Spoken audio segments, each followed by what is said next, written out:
nesse momento atual. E, finalmente, nós temos o que deve ser considerado aí como a questão mais significativa, que é o que está acontecendo na França, né? O caso francês ele requer uma interpretação clara. Se você lê a imprensa, né, nós vamos ver o seguinte: o governo Macron decidiu fazer uma reforma, né, uma modificação no sistema de aposentadorias, aumentando em 2 anos o período que a pessoa tem que trabalhar para fazer jus à aposentadoria. Isso daí levou a uma crise nacional de grandes proporções.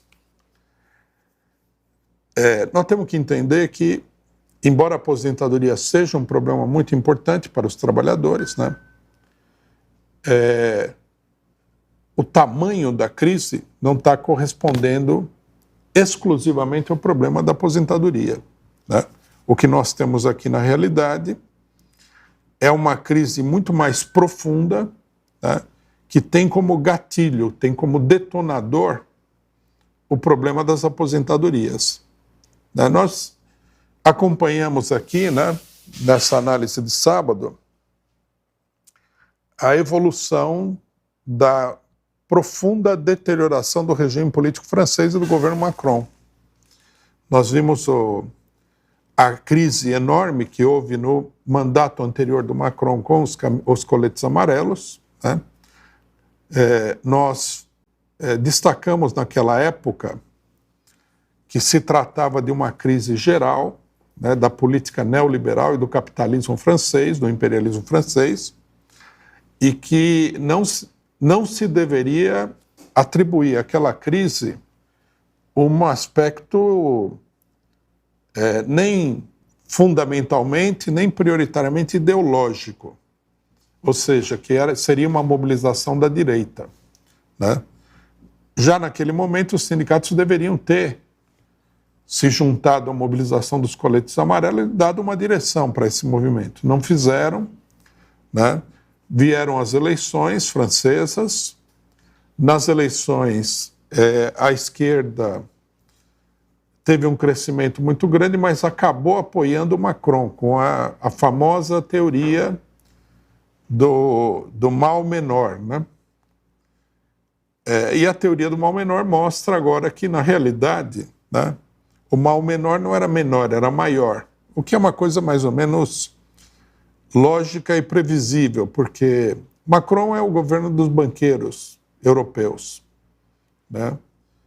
Ele é um homem diretamente ligado aos banqueiros.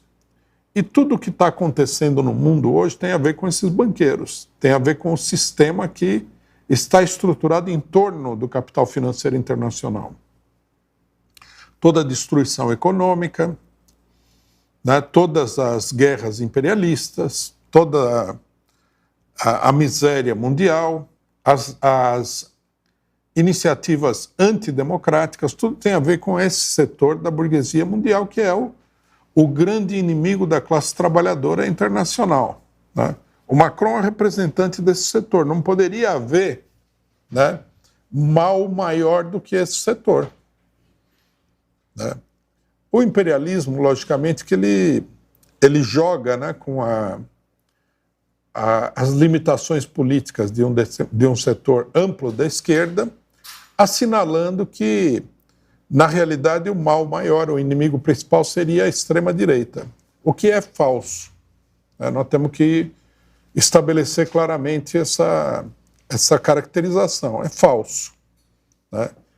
O fascismo, a extrema-direita, ele nunca é o inimigo maior, né? O que pode acontecer, e que aconteceu efetivamente na história, é que ele seja o maior perigo imediato, porque a burguesia, num dado momento, né,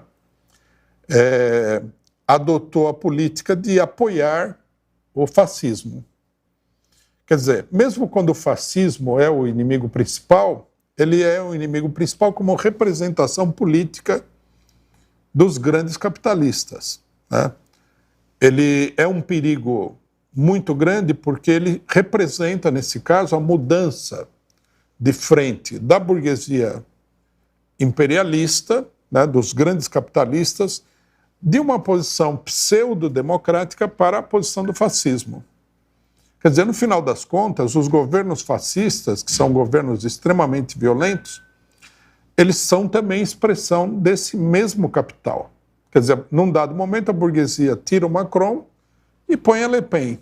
Né? No final das contas, o inimigo fundamental é uma classe social e não uma determinada formação política. Claro, quando a burguesia, né, indica que ela está disposta a mudar de frente e adotar essa forma política, o perigo para os trabalhadores é muito grande. Né? Mas isso não invalida o fato de que o inimigo é o imperialismo. Hitler não era um demônio. Hitler foi um representante do capital imperialista alemão numa determinada etapa, dos banqueiros alemães e dos industriais alemães. Sem o apoio dos banqueiros industriais, ele não faria nada do que ele fez. Tanto que a gente pode ver que depois houve uma operação muito grande em escala internacional para procurar limpar, né, ocultar a participação dos grandes capitalistas no governo nazista. Né? Mas essa participação foi uma participação muito grande. Quer dizer, eles tinham também o controle do governo. Né? Eles eram os que comandavam a indústria armamentista. O gás que foi usado nas câmaras de gás da Alemanha foi desenvolvido e produzido por empresas químicas alemãs que depois se repartiram. Essas empresas que nós conhecemos hoje, a Bayer e outras, elas participaram dessa operação. Né? As empresas de automóveis, todos os grandes empresários ganharam muito dinheiro com Hitler e apoiaram a iniciativa, e apoiaram a guerra, apoiaram o massacre dos judeus, apoiaram tudo. Quer dizer, Hitler foi um governo do grande capital. Mussolini na Itália foi a mesmíssima coisa. Quer dizer, o fascismo não é um fator independente da política. Né?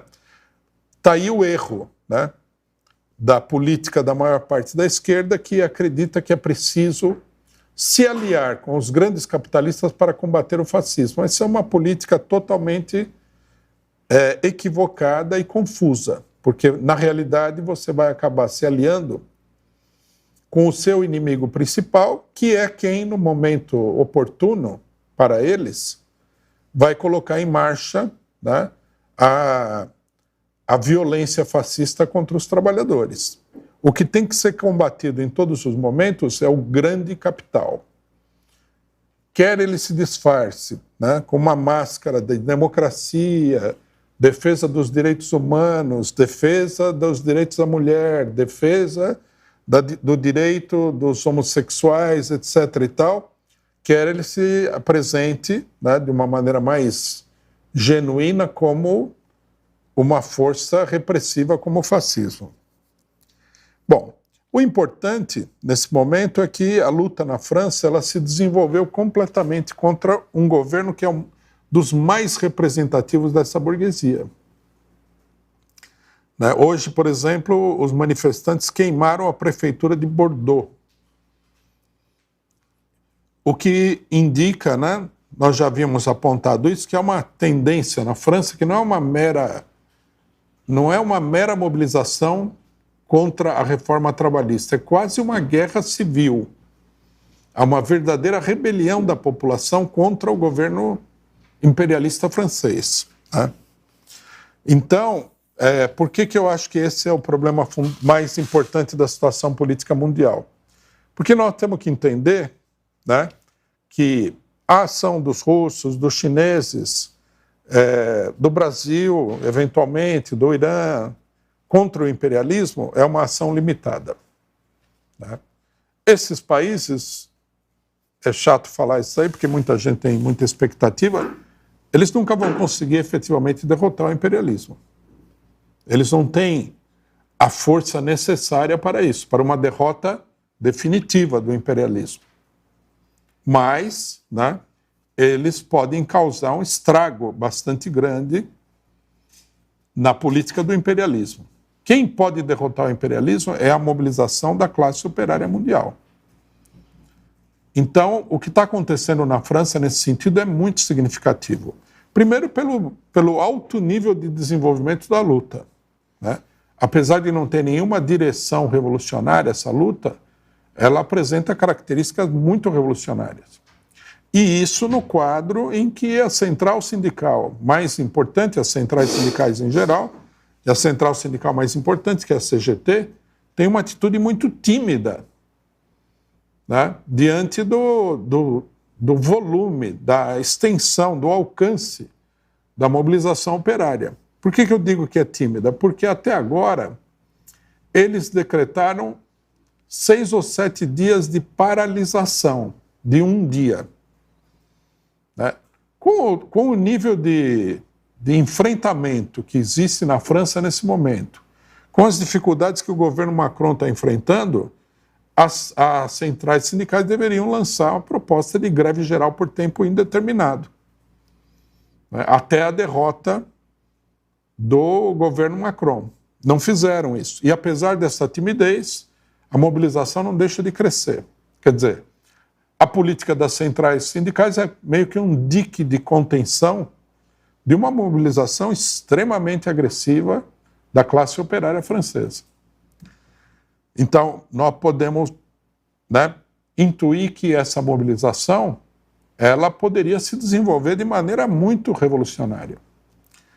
Um dado que é importante é o seguinte, né, a mobilização ela está ligada também à questão da guerra na Ucrânia, porque essa mobilização ela surge porque a população francesa foi levada ao extremo pela situação econômica, pela inflação e tudo mais.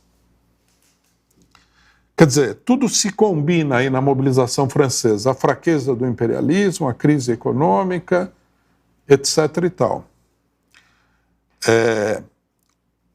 Um outro motivo, né, pelo qual a mobilização na França deve ser vista com muita atenção é o seguinte: a França a classe operária francesa é a classe operária mais avançada do mundo nesse momento. As coisas acontecem primeiro lá. Eles sempre dão o sinal de largada, tanto que a gente vê que a situação política francesa vem se deteriorando já faz tempo. Quer dizer, os franceses eles entram na luta com muito maior antecipação e profundidade do que outros países. Então nós podemos, num certo sentido, prever que essa mobilização vai se estender a outros países. Na Europa, com certeza, né? Eu não vi nenhum... Eu vi alguma coisa, né? Porque há um apoio muito grande à mobilização francesa. Mas, não tendo visto assim profundamente a questão, é muito fácil de perceber que o impacto dessas mobilizações é muito grande, né? Se o Macron não conseguir controlar a mobilização francesa, se os franceses obtiverem uma vitória importante contra o governo Macron, num certo sentido eles já tiveram uma vitória, porque o Macron foi obrigado, né, a aprovar a reforma por decreto, sem conseguir, né, o voto do parlamento. Isso aí já foi uma vitória. Empurrar o governo para uma posição extrema, né? Se ele não conseguir manter a situação, se o governo desmoronar, se o governo apresentar sinais muito claros de desagregação, isso vai ter uma repercussão gigantesca na Europa e no mundo todo, mas, num primeiro momento, inicialmente, na Europa. Então, nós temos que acompanhar isso daí. Esse é o dado central, né, da situação política internacional, que já é uma situação política, por todos os outros dados, né, que vem se aquecendo de uma maneira muito acentuada. A segunda